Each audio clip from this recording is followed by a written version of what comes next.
Merci de vous joindre nombreux à notre aimable programme qui vous est offert par Radio Kaosi Podcast.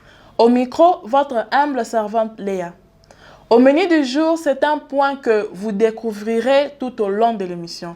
Bref, merci d'être branchés. Lamartine disait, je cite, « Les temps coulent et nous passons ».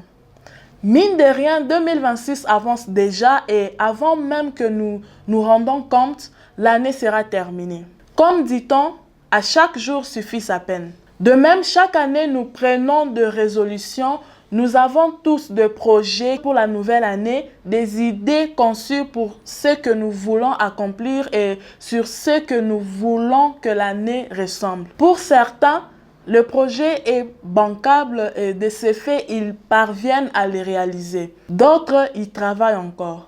Pour certains, cette année sera la meilleure qu'ils aient jamais vécue. Pour d'autres, un cauchemar. Mon témoignage pourrait quelque peu vous illuminer. Je ne peux pas vous décrire ce que nous avons vécu ces 10 à 12 dernières années, ma famille et moi. Nous avons traversé de nombreuses périodes d'incertitude. Il y a eu des moments de découragement, d'inquiétude, de colère, d'incrédulité, des moments de doute méthodique. Mais malgré tout, Dieu a toujours été présent et agissait.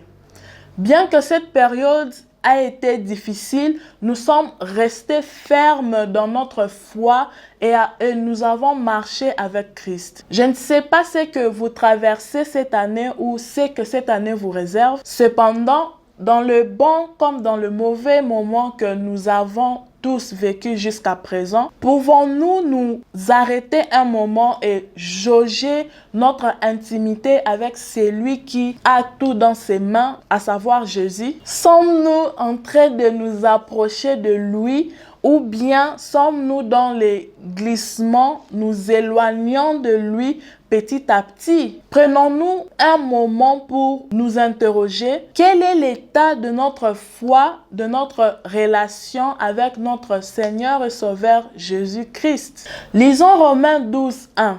La Bible nous dit « Je vous exhorte donc, frères, par la compassion de Dieu, à offrir vos corps comme un sacrifice vivant, saint, agréable à Dieu.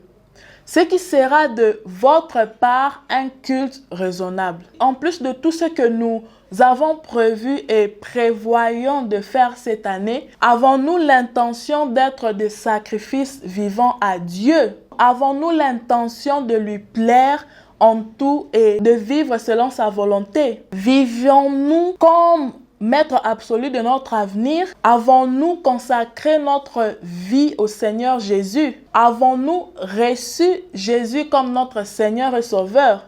Chacun de nous connaît les réponses à ces questions.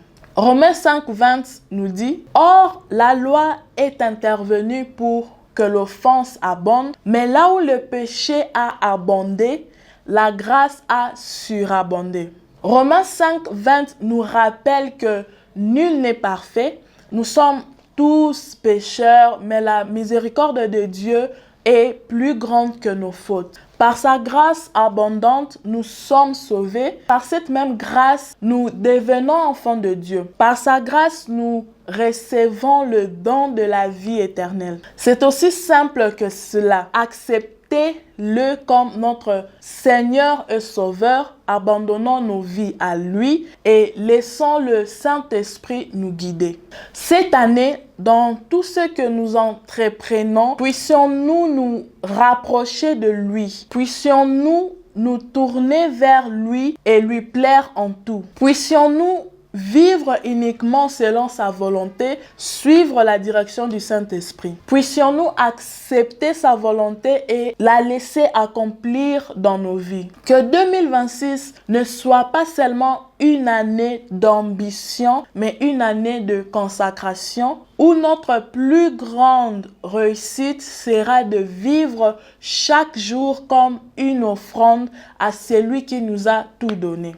puisse cette année être celle de réveil où nous marchons véritablement selon sa volonté et avons confiance en ses projets pour nous. Faisons en sorte que tout compte pour sa gloire. Que Dieu nous aide tous et merci de votre attention. À bientôt.